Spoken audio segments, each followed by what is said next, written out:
جہاں منصور علی خان نے بہت سارے سوالات اٹھائے ہیں، آج انہوں نے خط کے ذریعے ایک بہت ہی اہم سوال اٹھایا ہے جو کہ انہوں نے چیف جسٹس یحییٰ آفریدی کو لکھا ہے۔ اس میں وہ کہتے ہیں کہ 26ویں آئینی ترمیم سپریم کورٹ میں زیر التوا ہے، اس کی آئینی حیثیت کا تعین کیے بغیر نئی ترمیم کیسے ہو سکتی ہے؟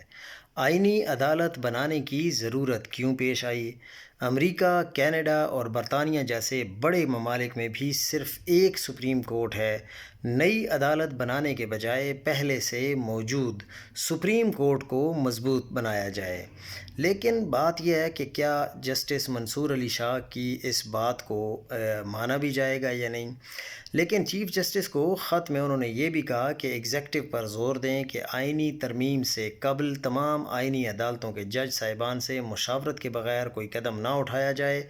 فوری طور پر فل کورٹ میٹنگ یا ترجیحاً تمام آئینی عدالتوں کے ججوں کا مشترکہ اجلاس بلایا جائے تاکہ مجوزہ 27ویں آئینی ترمیم کے اثرات پر غور و خوض کیا جا سکے اور ادارہ جاتی رد عمل دیا جا سکے۔